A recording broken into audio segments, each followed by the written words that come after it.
Ohayou gozaimasu. Bonjour à tous les amis, aujourd'hui on se retrouve pour une toute nouvelle vidéo. Je sais, ça fait longtemps, j'ai dit la vidéo du 1er janvier 2021 que je serais plus ponctuel quant à la sortie de mes vidéos.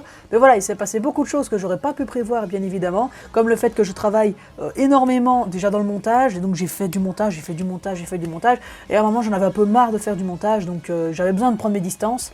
Et donc du coup j'ai fait du streaming et ma chaîne Twitch qui en ce moment est en train de cartonner par rapport à ce que j'avais avant. Du coup j'ai préféré me consacrer, je vais pas vous mentir, à Twitch et à remodeler un peu toute ma chaîne, à refaire un nouveau logo, une nouvelle bannière, une nouvelle intro, préparer mes streams, mes alertes. Ça m'a pris énormément de temps.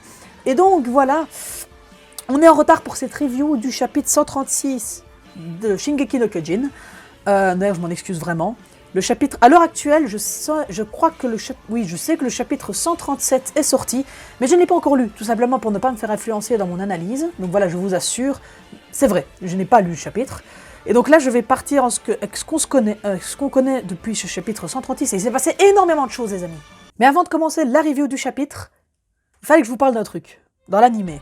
Donc actuellement, l'épisode 10 est sorti, pas plus tard qu'hier sur Wakanim. Et mais dans l'épisode 8, la triste mort de Sacha. J'avais beau m'y attendre parce que j'ai lu le manga. Ah bah j'étais pas prêt, j'ai pris une bifle comme tout le monde. Comme ça, Isayama il a pris sa grosse bite, il m'a fait BAM comme ça. Ouais, en gros, hein, je vous explique. Et bah, j'ai été choqué. Franchement, ça m'avait beaucoup marqué cette pauvre Sacha. Elle servait pas à grand chose généralement, mais elle avait un charisme de fou dans la saison 4. Elle avait tellement glow up, j'étais tellement triste, du coup je suis en PLS depuis la mort de Sacha.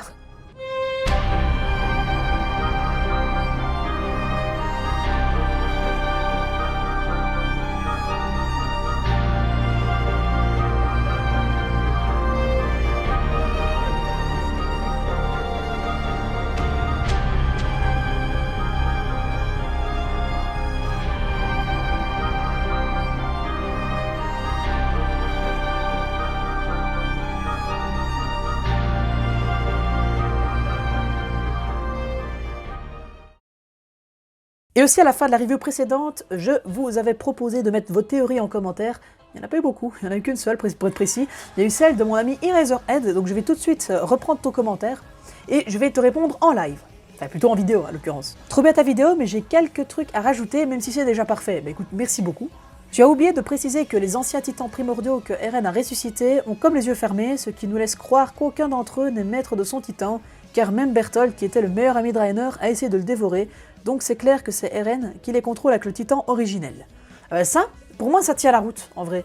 Pour moi ça tient la route, j'avais vraiment pas pensé à évoquer ça. Je pense que c'est Ymir qui contrôle Eren, ma preuve est un peu nulle, mais dans ce manga, chaque détail compte. En fait, lorsqu'Eren a convoqué tous ses amis dans l'axe, on pouvait voir qu'il était enfant, et on pouvait aussi voir Ymir à ses côtés, mais tous les deux avaient les yeux en noir, comme s'ils n'en avaient pas, ou bien qu'ils sont fermés. En revanche, Ymir avait les yeux retirés lorsqu'elle était esclave, alors c'est peut-être que Eren est le seul à contrôler par Ymir, car au final elle n'avait de base pas Dieu, alors on peut supposer que c'est elle qui contrôle Eren. De plus, à la fin de son discours, quand toutes ses amies courent pour attraper Eren, on peut apercevoir qu'il est immobile, mais c'est Ymir qui le tire par le bras. Alors le fait que tu vois que Ymir le tire par le bras, ça j'avais pas fait attention à ce détail-là, tu fais bien de le souligner, Isayama fait attention aux moindres détails, donc ça pourrait être éventuellement ça. Mais concernant le reste, c'est vrai que ça me semble un petit peu tiré par les cheveux. Par contre, la théorie que j'ai énoncée en fin de chapitre 135, le fait que ce soit Ymir qui manipule Eren, ça, pour moi, c'est la seule solution. Pour moi, hein. J'essaie d'être dans la tête d'Isayama un petit peu, mais pour moi c'est ça, il se fait manipuler. Falco est bel et bien un mélange de deux titans, comme tu l'as dit, car au final il est devenu titan con à l'aide du liquide de Sig et titan primordial à l'aide de Porco. Mais comme on le sait, le titan mâchoire a seulement la capacité de se déplacer vite, des griffes invincibles comme toute la mâchoire, mais pas la capacité de devenir un aigle. Cependant, c'est le titan bestial qui a la capacité de devenir un animal dont le détenteur adore. Sig, c'était le singe, et Falco, c'était l'aigle qu'on a pu voir au début de la saison. Effectivement, au début de la saison 4, première image, on voit Falco couché par terre en train de parler à un faucon, un aigle. Et donc ça ne m'étonnerait pas, franchement ça ne m'étonnerait pas.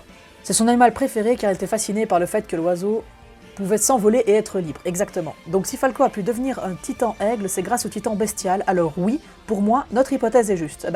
Franchement, Je le pense aussi, et j'espère qu'on aura éventuellement une précision plus explicite dans le manga. Donc voilà, merci beaucoup Eraserhead pour ton commentaire, il a bien contribué, et ça prouve un petit peu que tu me complètes et que tu es d'accord avec moi, donc c'est super, on va essayer dans la tête d'Isayama et de savoir ce qu'il a derrière la tête, ce petit-là. Parce que, aussi annonce officielle, le chapitre d'SNK, le chapitre 139, sera le tout dernier, daté le 9 avril 2021. Notez ça, parce que dans 2 mois, c'est fini. Et d'ailleurs, le nom du chapitre c'est Shinzo Sasageyo. C'est sur le cœur, mais en japonais ça donne Shinzo Sasageyo. Voilà. Et donc, première page du chapitre, on voit Falco qui vient venir en aide à tous nos amis, avec Annie et Gabi. Ah, Gabi, c'est quand même une sacrée pute quand même depuis la saison 4. Hein. Non, j'ai pas digéré le fait qu'elle a tué Sacha. Non, je vais l'insulter de pute, triple pute, tout le temps qu'il faut. Bref, et voilà, ce que j'ai trouvé mignon, c'est que Annie, à peine arrivée, même pas bonjour à ses potes, c'est genre il est où Armin? Il est où Armin? Il est où Armin? Genre en mode, je m'en fous des autres, mais Armin, mon amour, il est où? J'ai trouvé ça hyper mignon en vrai, parce que un couple aussi discret, dans ce genre de manga, ben, ça fait plaisir, j'ai envie de dire. Donc, topo de la situation, Armin s'est fait capturer par un titan que Ymir avait l'air un peu de contrôler, et Pieck s'est fait embrocher par un titan marteau lors d'une attaque assez désespérée et qui était déjà avouée à l'échec à l'avance. D'ailleurs, on se demande encore pourquoi est-ce que Armin ne s'est pas transformé en titan colossal quand il s'est fait prendre quand même par un titan. Il aurait juste à faire sauter la zone, il se doute bien que ses amis seraient pas restés dans le coin. Et puis Connie pète une case face à la gravité de la situation, et ça, bah, c'est pas étonnant, en vrai, cette situation est très critique pour tout le monde. On sent déjà que tout est fini, que tout va partir en couille, en fait, on sait bien que personne va sortir de là, tout le monde va mourir. Je pense qu'on va vers une fin totalement dramatique de l'histoire du manga. Et ensuite, un gros plan assez magnifique et assez flippant sur Jean et Mikasa.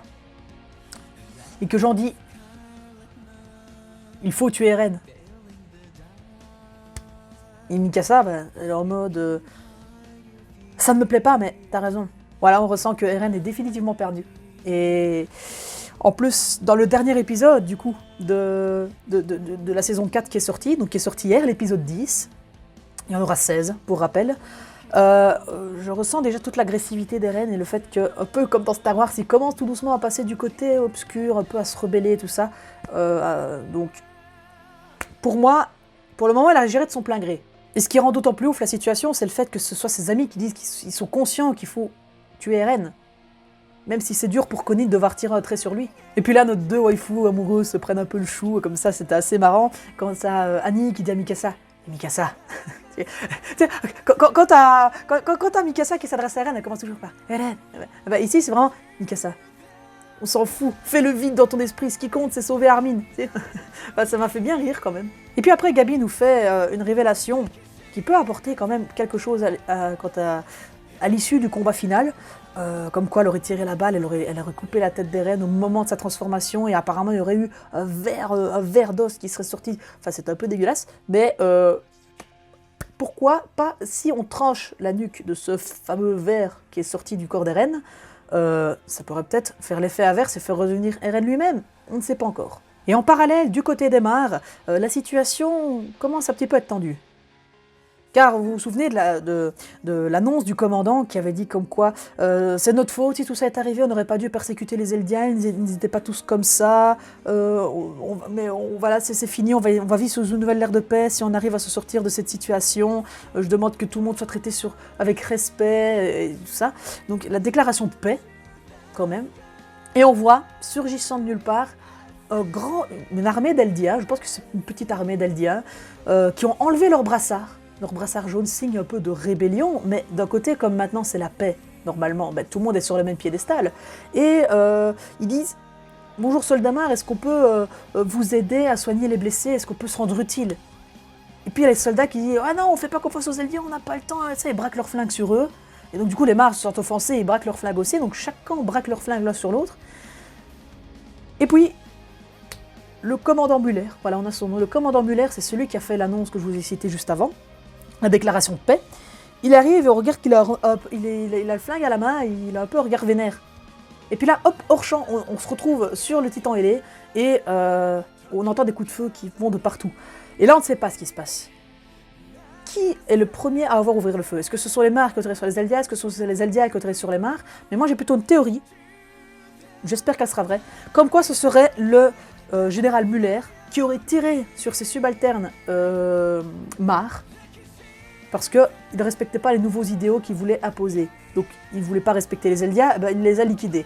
Et c'est pour justement prouver à Eren, prouver aux démons insulaires comme ils les appellent, qu'il y a moyen d'arrêter encore tout maintenant, que c'est pas trop tard, il faut stopper le grand terrassement. Voilà. Et j'ai trouvé ce parallèle-là assez choquant. D'ailleurs, l'initiative, j'ai oublié de le préciser, l'initiative des Eldiens de venir se rendre utile auprès des Mars, c'est l'initiative du père de Annie, parce que c'est Monsieur Leonhardt. Donc c'est vraiment le père d'Annie. Et puis là, boum, on revient sur nos amis de Paradis. Ils semblent préparer une offensive. Ils vont préparer une offensive pour essayer de récupérer Armin et d'actionner le détonateur pour faire sauter la nuque d'Eren. Et ce qui est mythique, c'est qu'on les voit vraiment, ils sautent de Falco et on voit vraiment les titans marteaux, les archers. Là, ils ont créé un arc et des flèches. Et ce moment-là, il fait vraiment monter en pression dans le combat.